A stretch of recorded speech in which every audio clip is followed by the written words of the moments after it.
Good afternoon student. आज से हम ज्योग्राफी की लाइव क्लास दे रहे हैं वीडियो।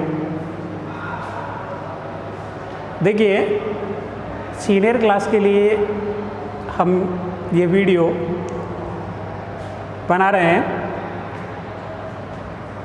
हमारे सीनियर क्लास में जो सिलेबस है उसमें भूगोल के अंतर्गत मानव भूगोल का अध्ययन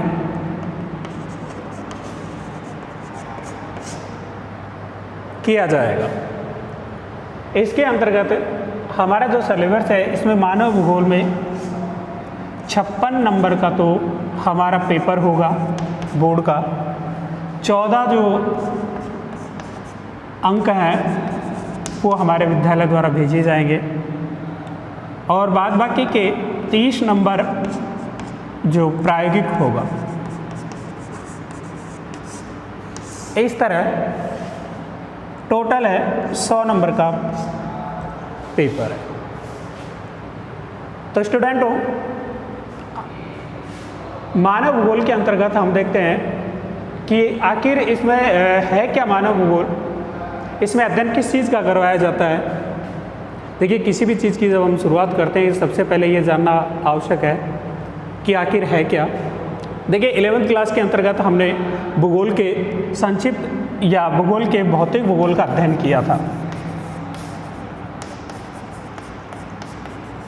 भौतिक भूगोल के अंतर्गत हमने पर्यावरण से संबंधित जो आंतरिक पृथ्वी के आंतरिक भाग में, बाह्य भाग में जो भी परिवर्तनकारी है, नदियां हैं, नदियां हैं, पहाड़ हैं, पठार है, मैदान है, इसके अलावा ज्वालामुखी है, भूकंप है, इनका अध्ययन किया। लेकिन हम यहाँ पर केवल मानव भूगोल का अध्ययन करेंगे और मानव भूगोल के अंतर्गत जो हमारा पहला जो चैप्टर है वो चैप्टर है हमारा मानव भूगोल, प्रकृति और विषय क्षेत्र।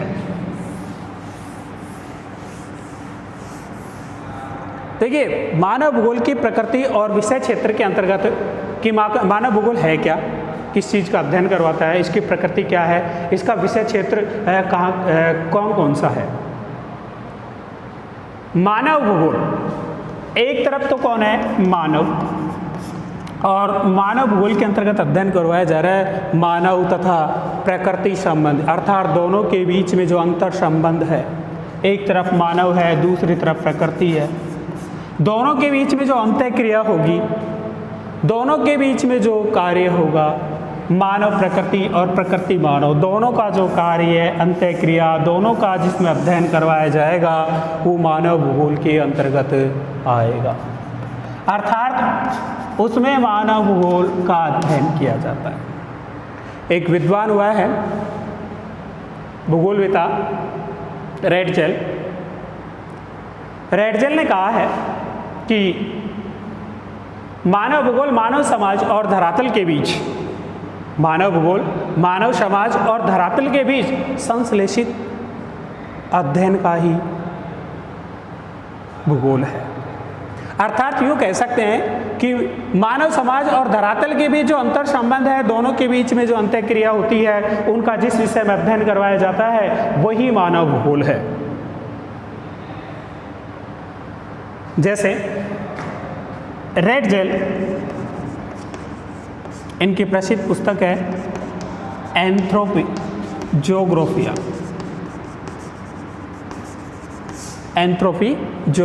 है। ये मानव भूगोल के पिता या जनक कहलाते हैं। मानव भूगोल के पिता या जनक।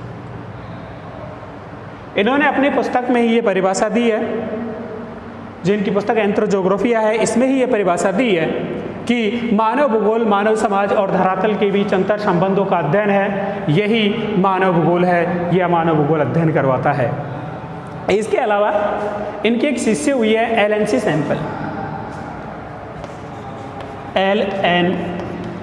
शैम्पल।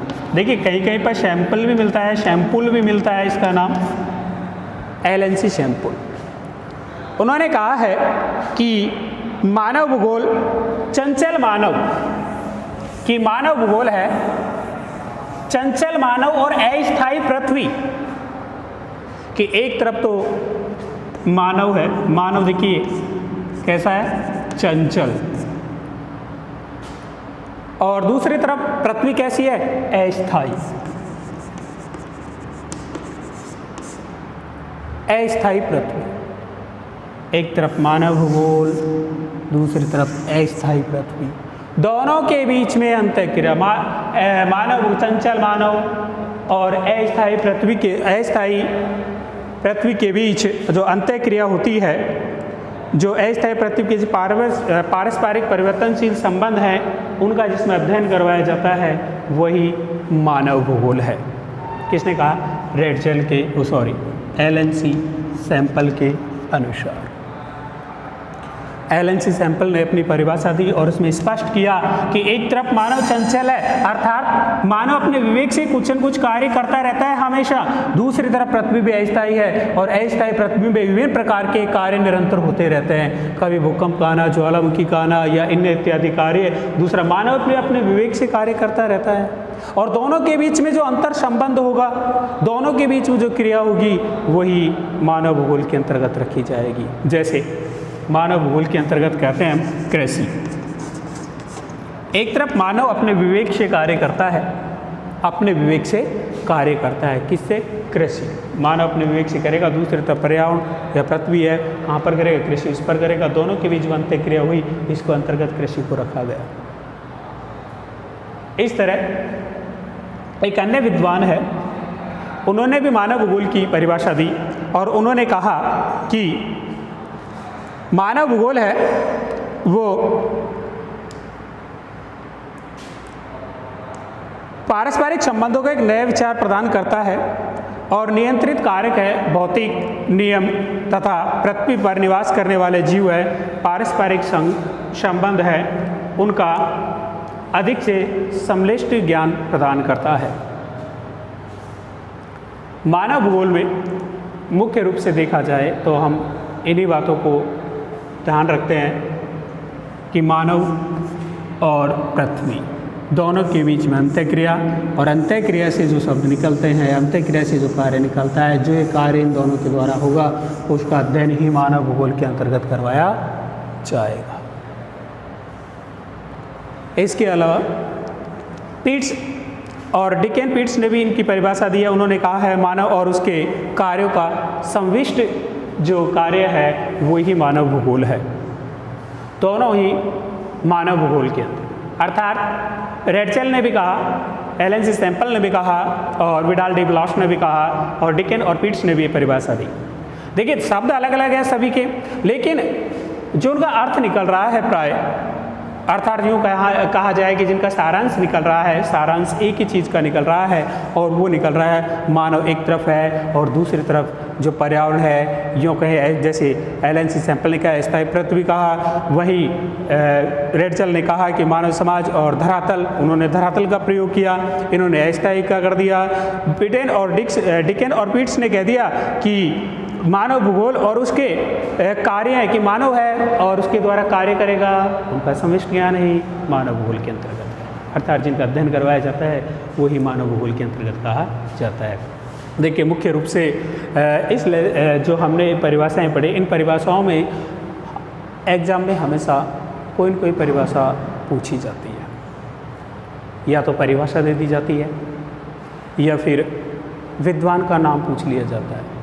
जैसे रेडजेल के अनुसार मानव भूगोल की परिभाषा को स्पष्ट कीजिए, वहीं दूसरी ओर ये कह दिया जाता है कि रेडजेल द्वारा कौन सी परिभाषा मानव भूगोल की दी गई है।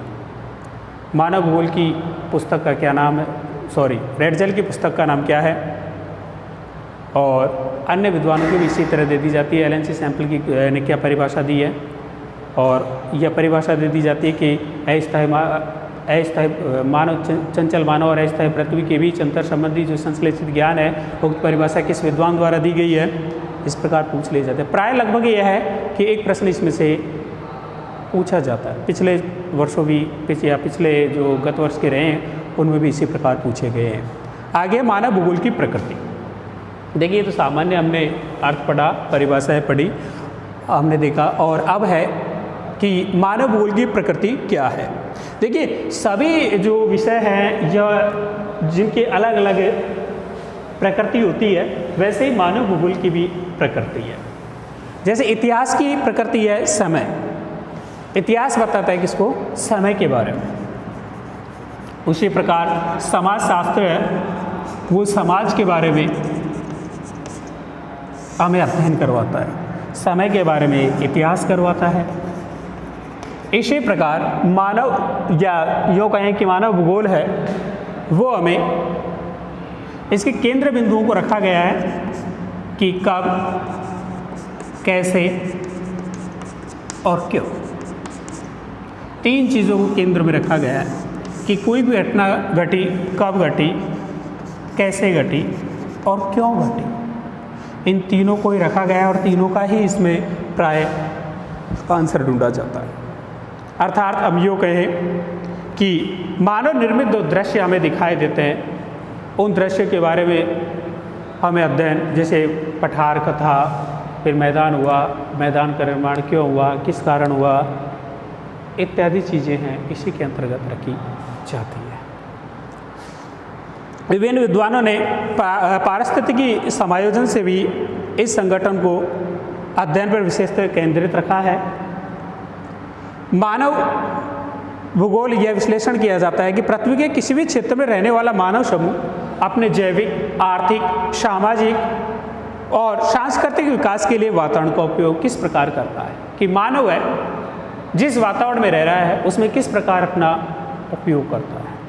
अब चाहे उसका सांस्कृतिक हो कार्यक्रम, चाहे उसका आर्थिक हो, या फिर उसका सांस्कृतिक, आर्थिक, सामाजिक, सभी प्राय उस वातावरण के अनुसार किस प्रकार डालता है।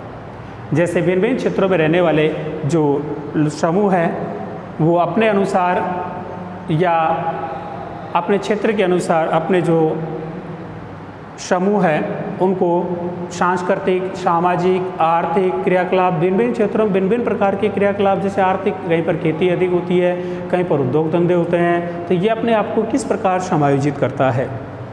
इसी तरह पृथ्वी पर मानव निर्मित दृश्य जो दिखाई देते हैं उनमें उसका अध्ययन भी मानव भूगोल के अंतर्गत ही किया जाता है कि जो भी दृश्य हमें दिखाई दे रहे हैं उनका संबंध किससे, मानव से। तो उन सब का अध्ययन भी मानव भूगोल के अंतर्गत ही किया जाता है।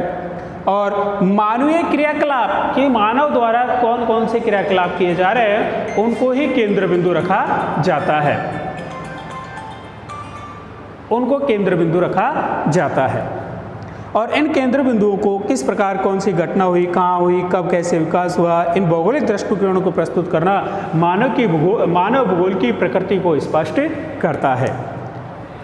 इस प्रकार मानव भूगोल की प्रकृति कब, कैसे, क्यों, कैसी घटनाएं घटी और मानव किस प्रकार उनका अध्ययन कर। इसके आगे है मानव भूगोल का विषय क्षेत्र कि मानव भूगोल है किन किन विषय क्षेत्रों में अपना अध्ययन करवाता है।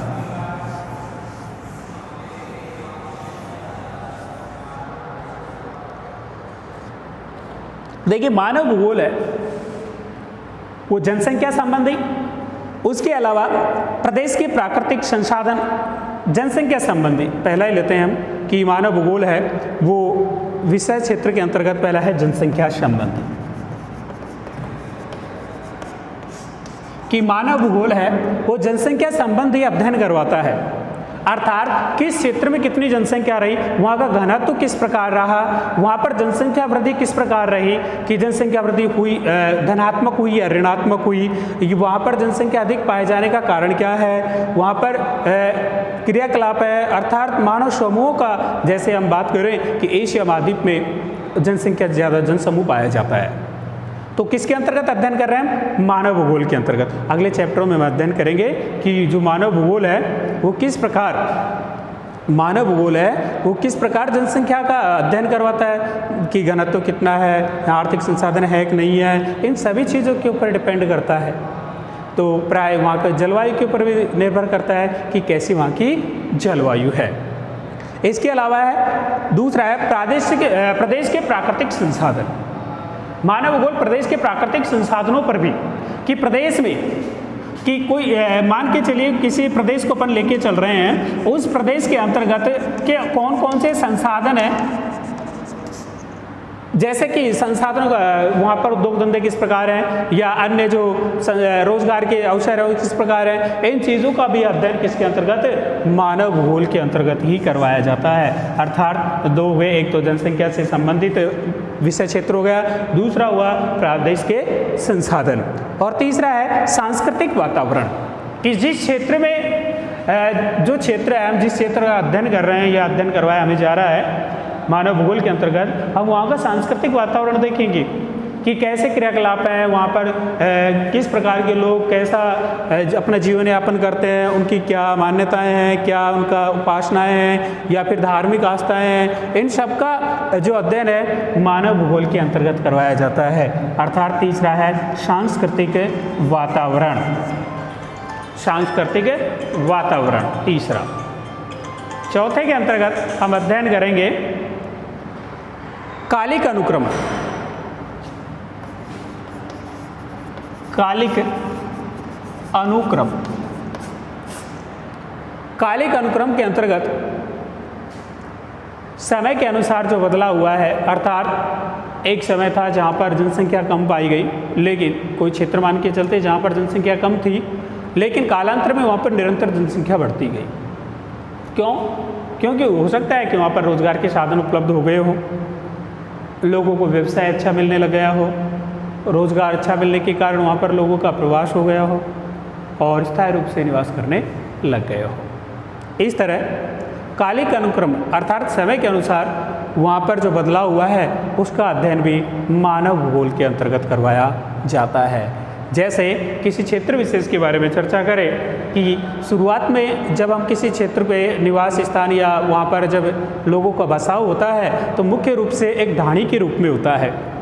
जब ढाणी का विकास होता है तो धीरे धीरे गांव का स्वरूप ले लेता है। गांव जैसे ही आकार या उसकी जनसंख्या बढ़ने लगती है तो कस्बे के अंतर्गत आ जाता है और पुनः यही क्रिया जारी रहती है तो शहर, शहर से नगर और नगर से महानगर की सिरने में आता जाता है। इसी प्रकार कालिक अनुक्रम के अनुसार भी समय के अनुसार परिवर्तन अर्थात समय का इसमें अध्ययन करवाया जाता है।